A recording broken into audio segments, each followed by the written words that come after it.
Hola, ¿qué tal están? Tutorial de la estructura y función del sistema nervioso.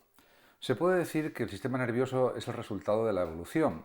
El sistema nervioso, junto con el sistema endocrino, regula todas las actividades internas de los organismos y también le permite reaccionar a cada organismo frente a su ambiente externo o acomodarse al mismo.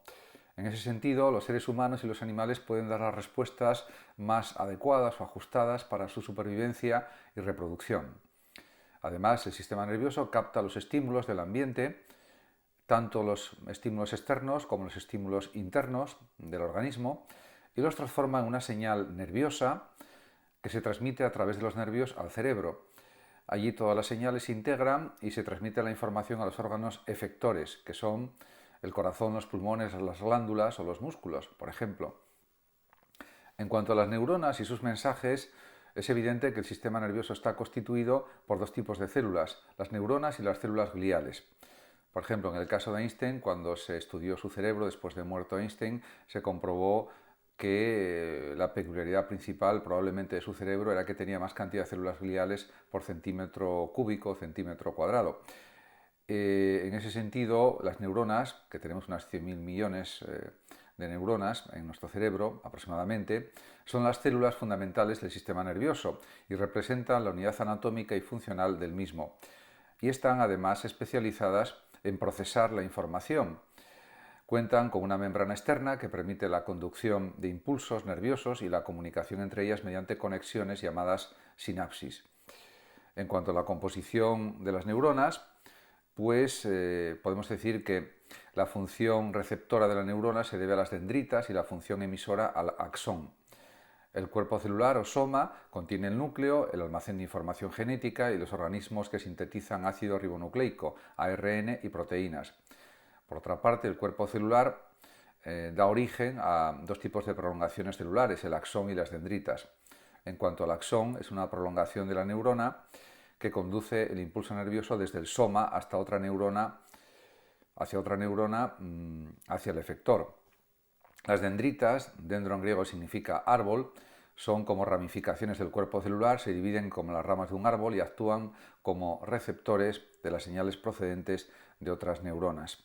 En cuanto a la clasificación o tipología de las neuronas, pues podemos decir que según una clasificación estructural, según sus prolongaciones, las neuronas pueden ser unipolares, tienen una sola prolongación, son características del sistema nervioso de los invertebrados. Bipolares, tienen dos prolongaciones y muchas son sensoriales, como las células bipolares de la retina, y también multipolares, que son generalmente motoras y que tienen un axón y muchas dendritas y son las más numerosas del encéfalo y también de la médula espinal.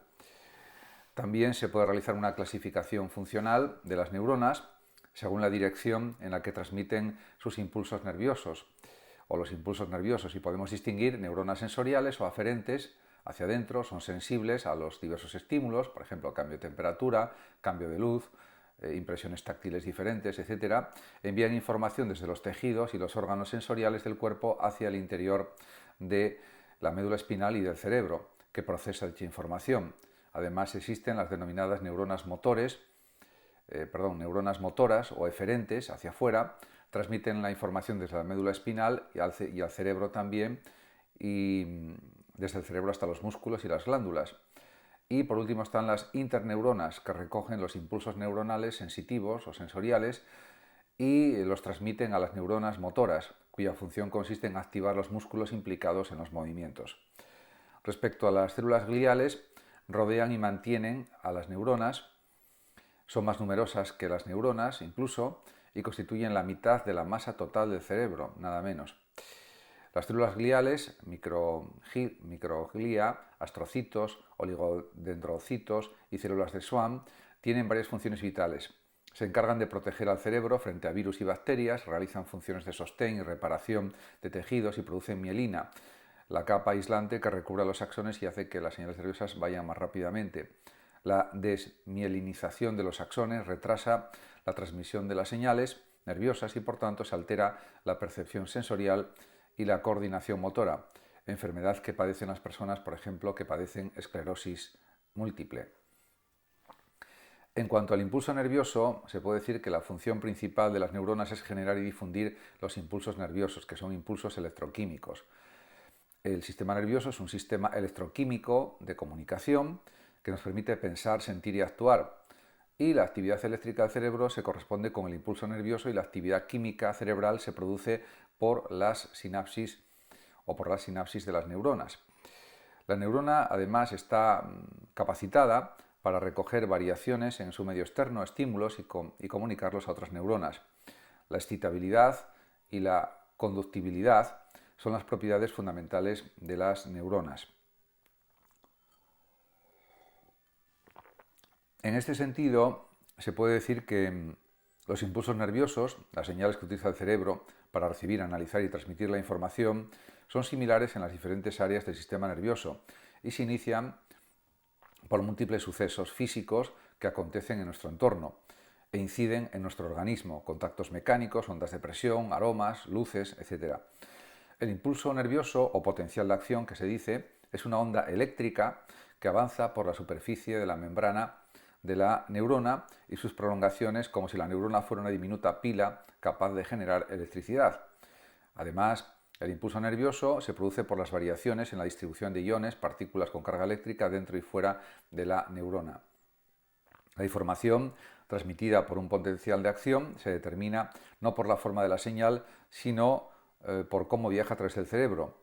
El cerebro, es el que analiza en realidad e interpreta los patrones que exhiben las señales eléctricas aferentes y así crea nuestras sensaciones visuales y auditivas. En cuanto a la sinapsis neuronal, pues Santiago Ramón y Cajal, que fue un gran investigador y fue Premio Nobel de Medicina en el año 1906, mediante el estudio de las neuronas embrionarias y adultas, demostró que el sistema nervioso, el cerebro, no es una red continua, sino que está compuesta de células separadas y señaló que el impulso nervioso se transmite por el contacto entre neuronas.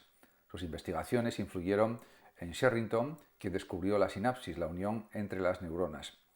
Por tanto, se puede decir que la sinapsis es la unión entre dos neuronas que interactúan e intercambian información o entre neuronas y células musculares o glandulares. La sinapsis está constituida por tres elementos: el terminal presináptico, la célula postsináptica y la hendidura sináptica. Existen sinapsis eléctricas y químicas que se pueden observar con el microscopio electrónico con cientos de miles o quizás 1.000.000 de aumentos, etc. En cuanto a la sinapsis eléctrica, se produce por el flujo directo de la corriente desde la neurona presináptica a la postsináptica mediante canales que conectan los citoplasmas de ambas células. Es el modo más rápido de comunicación entre neuronas. Además está la sinapsis química, que es más lenta que la eléctrica, porque la neurona presináptica libera el neurotransmisor que pasa a difundirse por la hendidura sináptica y se une después a los receptores de la membrana celular postsináptica. Es el receptor y no el transmisor el que determina si la respuesta es excitatoria o inhibitoria. La sinapsis química, con un solo potencial de acción, libera miles de moléculas de neurotransmisores, lo que permite la amplificación de las señales de una a otra neurona. Además, los impulsos nerviosos eléctricos no pueden saltar por sí solos los espacios de las sinapsis químicas y necesitan la intervención de neurotransmisores químicos para reanudar así el potencial de acción. En cuanto a los neurotransmisores principales que funcionan en el cerebro, pues aunque habitualmente pensamos que el cerebro es la base de nuestras ideas, la sede de las mismas, y olvidamos que también elabora productos químicos, los neurotransmisores, pues hay que insistir en su importancia. La misión de los neurotransmisores es precisamente comunicar a las neuronas entre sí. ¿Cómo alteran estas sustancias químicas nuestra conciencia y comportamiento? Pues está claro que los distintos tipos de células segregan diferentes neurotransmisores. Estas sustancias circulan por todas partes, actúan en lugares específicos y producen distintos efectos según el lugar de actuación. Los neurotransmisores, además, pueden provocar en las células adyacentes, provistas de los receptores adecuados, diversas reacciones. Los neurotransmisores más importantes son los siguientes: la dopamina, que regula, se puede decir, la actividad motora y los niveles de respuesta en muchas partes del cerebro. La degeneración de las neuronas dopaminérgicas da lugar a la enfermedad de Parkinson.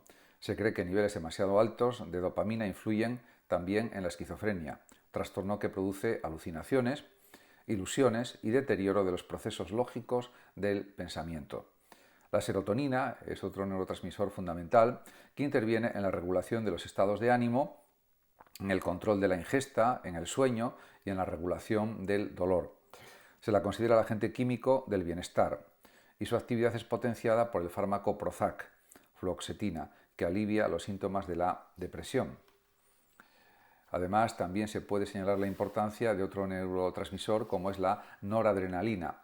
Este transmisor de los nervios simpáticos del sistema nervioso autónomo interviene en las respuestas de emergencia, aceleración del corazón, dilatación de los bronquios y subida de la tensión arterial.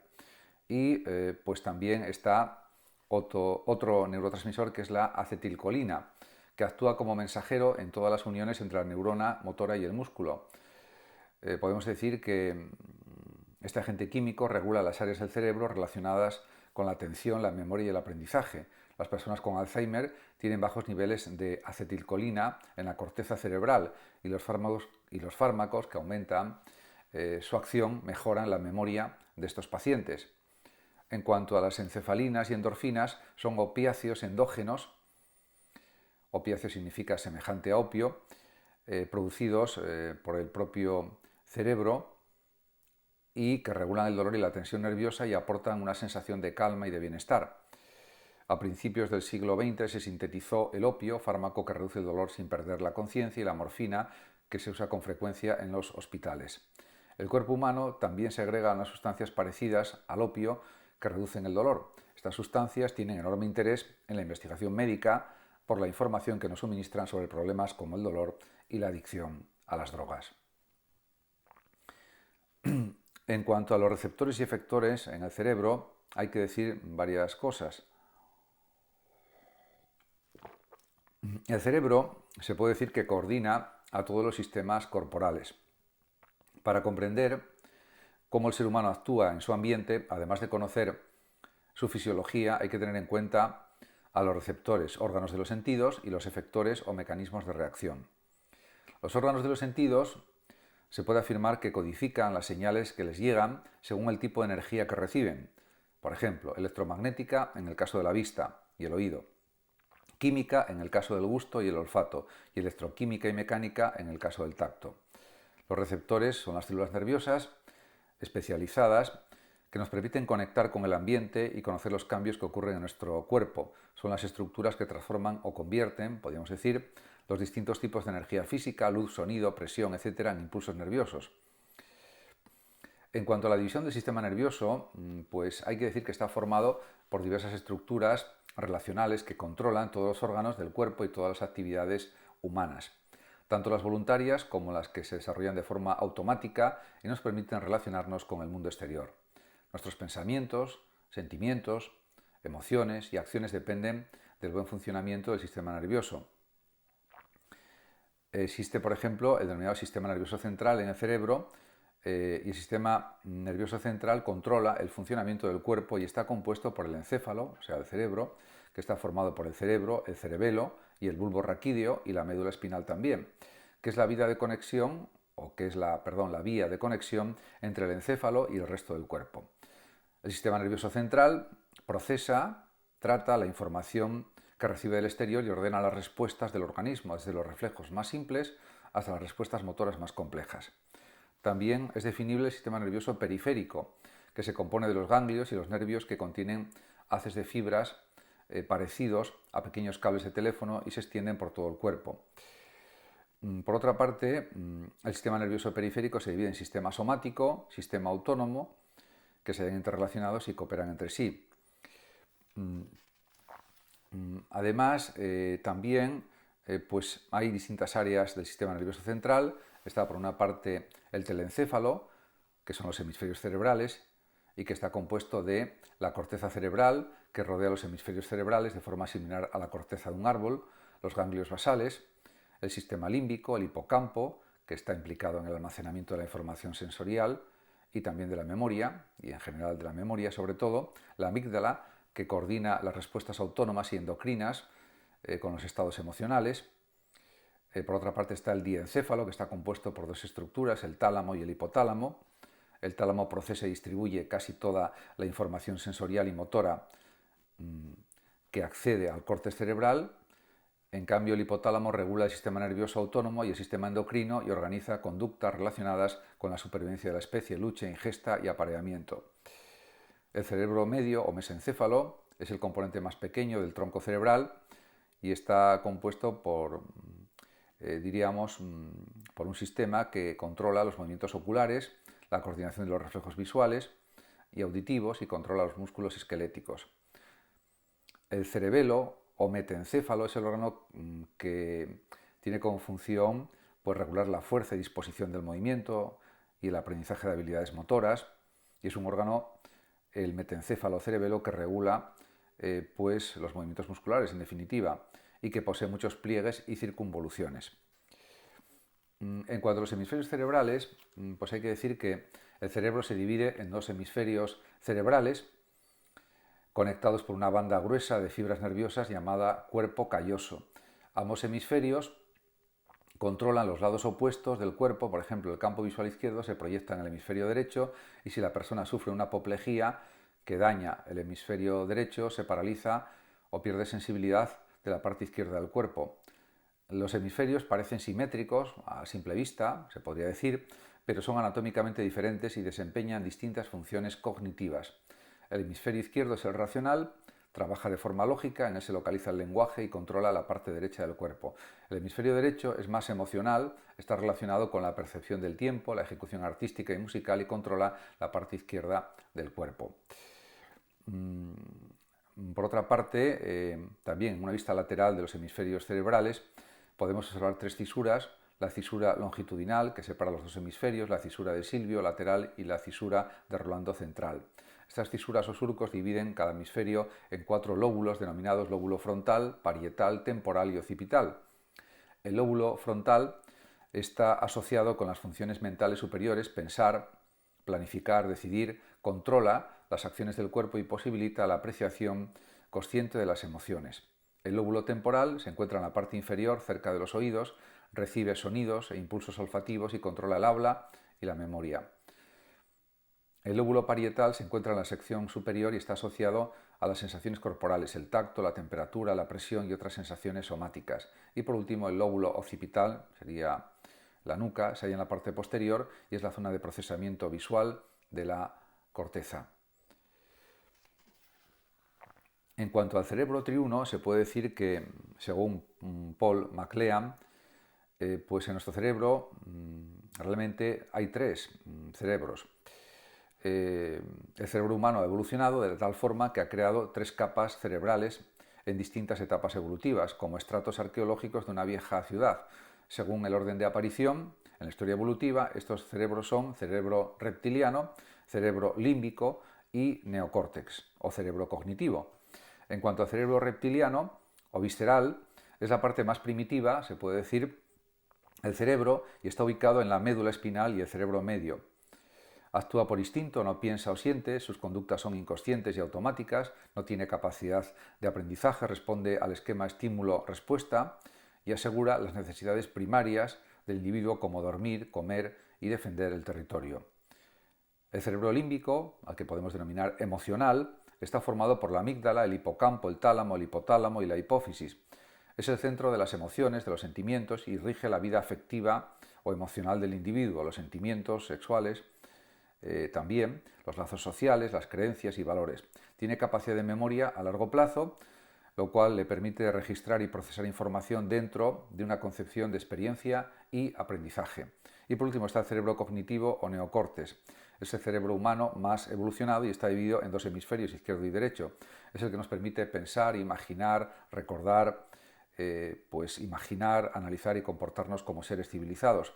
Tiene capacidad de percepción y también de reflexión, también capacidad de pensamiento abstracto y lenguaje, y es la sede también, podemos decir, de la conciencia simbólica.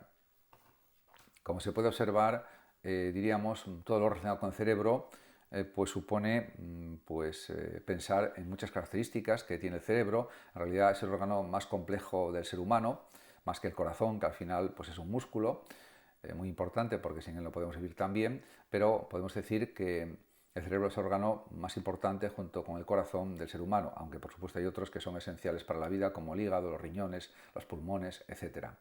Muchas gracias a todos por su atención. Saludos como siempre a los oyentes de Radio Sefando de México y hasta mi próximo vídeo.